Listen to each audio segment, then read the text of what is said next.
राम राम दोस्तों। आज सुबह मैंने ये एक न्यूज़ देखी कि डी मार्ट के जो प्रमोटर हैं या मालिक हैं दमानी जी, उन्होंने बोला कि राकेश झुनझुनवाला जी ने जो अपनी सक्सेस के लिए जो प्राइस पे किया वो था उनकी हेल्थ। उन्होंने ऐसा क्यों बोला? वैसे तो लगभग सबको पता ही है, जिनको नहीं पता है मैं उनको बता दूं कि राकेश झुनझुनवाला एक बहुत ही बड़े इन्वेस्टर हुए हैं अपने इंडिया के, जिनकी टोटल वेल्थ लगभग 50,000 करोड़ के आसपास थी। और अभी पीछे उनका देहांत हुआ था लगभग 62 की एज में, यानी वो बहुत जल्दी चले गए। उनके जब भी फोटो सोशल मीडिया पे वायरल होते थे तो बहुत से लोग उनकी हेल्थ को लेके कंसर्न करते थे कि इनको अपनी हेल्थ पे ध्यान देना चाहिए। तो राधा किशन दमानी जी ने भी यही बोला है कि उन्होंने अपनी सक्सेस के लिए जो प्राइस पे किया वो है उनकी हेल्थ। अब उन्होंने ऐसा क्यों बोला, मुझे लगा कि इस बारे में एक वीडियो बनानी चाहिए ताकि आप लोगों को भी एक सीख मिल सके। देखो, हम सब ने सुना है तन मन और धन, ये तीन चीजें हैं। हम अक्सर कहावत में बोलते हैं कि मैं तन तन मन धन से तेरे साथ हूं, मैं इस काम को तन मन धन से करूंगा। तो ऐसा बोलने के पीछे क्या रीजन है? अब स्टॉक मार्केट में भी ये तीनों चीजें लागू होती हैं।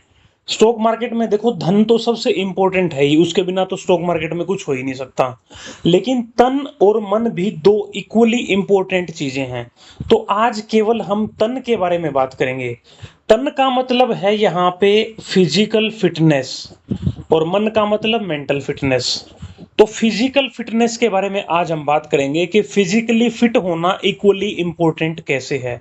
और मैं आपको कुछ इंपॉर्टेंट डाटा भी साथ साथ में दिखाऊंगा ताकि आपको क्लैरिटी मिले कि मैं ये चीजें क्यों बोल रहा हूं। देखो, अगर आप फिजिकली फिट हो तो आपकी एज ज्यादा होगी क्योंकि आपकी बीमारियां कम होंगी।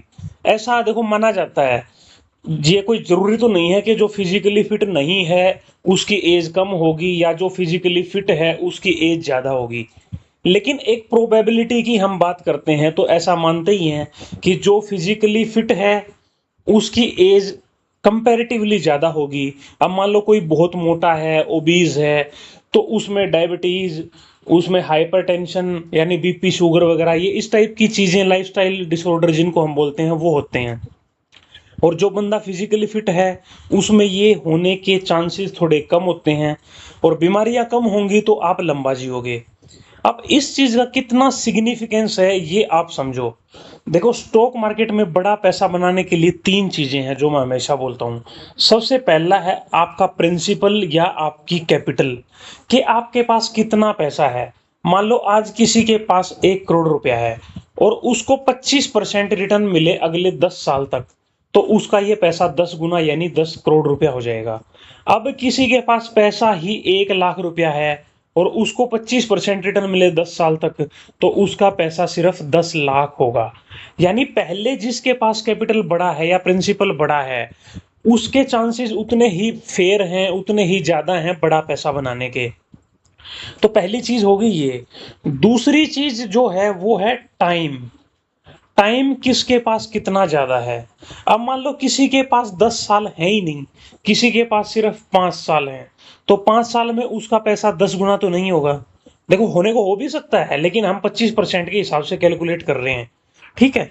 अब मान लो किसी की एज 20 साल है, वो 20 साल में इन्वेस्टिंग शुरू कर देता है, और हम सिंपल 60 साल का एज भी लेके चलें तो उसके पास कितना टाइम हुआ? 40 साल। 40 साल में अगर मान लो 25% का ही हम एग्जाम्पल लेते हैं, 10 साल में पैसा हुआ डबल, 20 साल में सॉरी, गलत बता गया मैं। 10 साल में पैसा हुआ 10 गुना, 20 साल में पैसा हुआ 100 गुना, 30 साल में पैसा हुआ 1000 गुना, 40 साल में पैसा हुआ 10,000 गुना। यानी आज उसके 1 रुपए की वैल्यू जब वो 60 साल का होगा तो उसकी वैल्यू 10,000 रुपए होगी, अगर उसको 25% का रिटर्न मिले तो। आज मान लो किसी की एज 40 साल है तो उसके पास टाइम कितना है? सिर्फ 20 साल। उसके पैसे की वैल्यू कितनी होगी? 10 साल में 10 गुना, और 20 साल में फिर उसका 10 गुना यानी 100। उसकी 10,000 थी, इसकी सिर्फ 100 रुपए है। तो ये किस चीज का फर्क आया? सिर्फ टाइम का। जो कंपाउंडिंग बोलते हैं ना, कंपाउंडिंग इफेक्ट, वो कंपाउंडिंग इफेक्ट टाइम के साथ ही देखने को मिलता है। जैसे आज मान लो आपके पास 10 लाख रुपए हैं, 10 लाख रुपए पे आपको 25% का रिटर्न मिले 10 साल तक, तो वो हो जाएगा 1 करोड़ रुपया। कितने साल में? 10 साल में। ठीक है, लेकिन अगला 1 करोड़ रुपया बनाने के लिए सिर्फ आपको 3 साल लगेंगे। 3 साल में आपका पैसा हो जाएगा 2 करोड़, अगले 3 साल में। पहले 10 साल में आपका पैसा हुआ 1 करोड़, अगला 1 करोड़ बनाने में आपको लगे सिर्फ 3 साल। इसको बोलते हैं कंपाउंडिंग इफेक्ट। तो जितना ज्यादा आपके पास टाइम होगा उतना ही पैसा आपका कंपाउंड होगा। इस चीज को मैं आगे थोड़ा सा और डिटेल में बताऊंगा। तीसरे नंबर पे आता है रिटर्न। रिटर्न जैसे अभी हमने कैलकुलेट किया 25%। 25% में आपका पैसा 10 साल में 10 गुना हो जाता है। लेकिन अगर मान लो आपको रिटर्न मिले सिर्फ 15% का, तो आपका पैसा होएगा 10 साल में सिर्फ 4 गुना। आप सब ने वारेन बफेट का नाम सुना होगा स्टॉक मार्केट में। वारेन बफेट दुनिया के नंबर 1 इन्वेस्टर हैं, रिचेस्ट इन्वेस्टर हैं। और अगर ओवरऑल भी आप सबसे अमीरों की सूची देखेंगे तो उनका नाम उसमें आता है। उनकी एज है लगभग 95 साल के आसपास।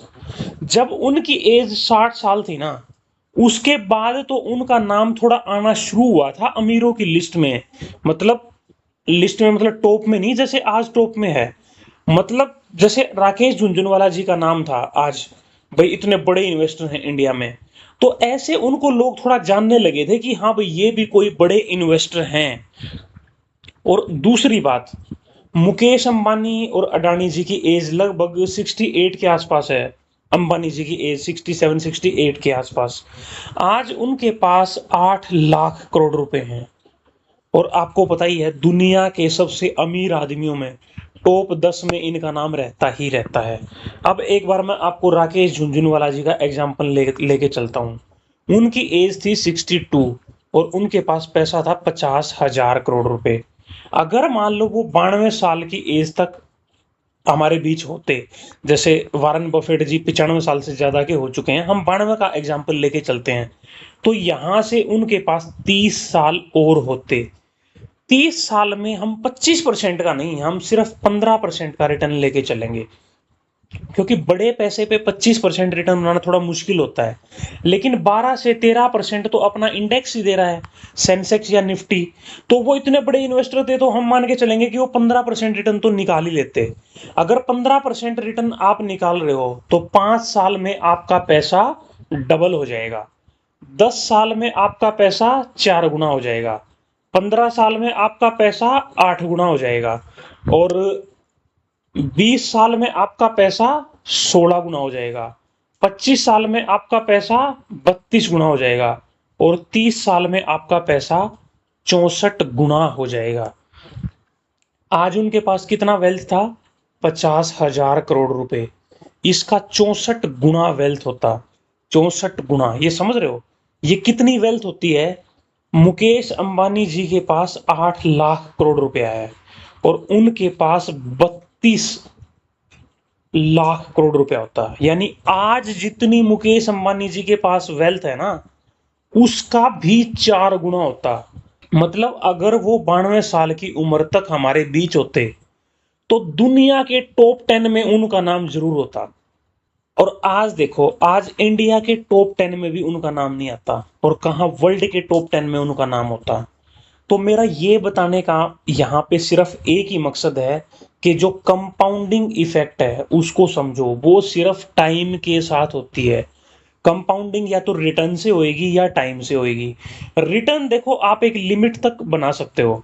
स्टार्टिंग में जब तक आपके पास कैपिटल छोटा है आप रिटर्न थोड़ा सा ज्यादा बना लोगे, लेकिन जैसे ही आपका पैसा बड़ा होगा रिटर्न ऑटोमेटिकली कम हो जाता है। तो इसलिए जो टाइम है वो बहुत इंपॉर्टेंट है। और जो तो इस वीडियो में मेरा समझाने का सिर्फ एक ही मकसद है कि आपको अपनी हेल्थ पे भी उतना ही ध्यान देना है जितना कि पैसा कमाने पे। ठीक है, तन के बारे में आज हमने बात करी है, मन के बारे में अगली वीडियो में बात करेंगे। अगर आपको ये टॉपिक अच्छा लगा है तो कमेंट सेक्शन में जरूर बताना।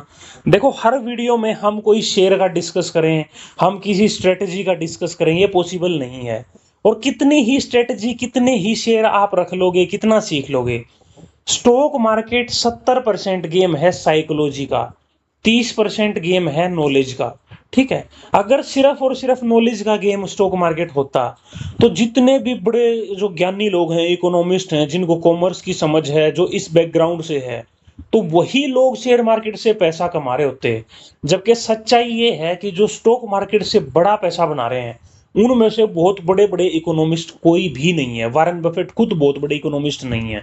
ठीक है, तो आपको समझना यह है कि 70% आपकी साइकोलॉजी काम करेगी।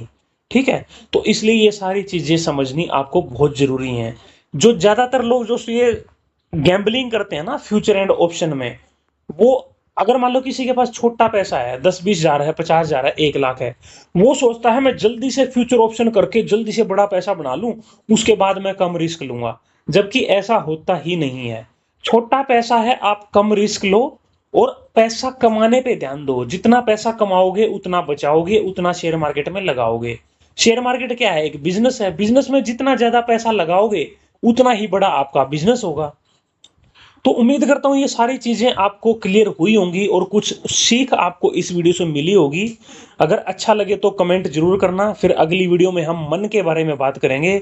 धन के बारे में तो आपको पता ही है, अगर बोलोगे तो धन के बारे में ही बात कर लेंगे। तो आज की वीडियो में इतना ही दोस्तों, मिलते हैं नेक्स्ट वीडियो में। Thank you.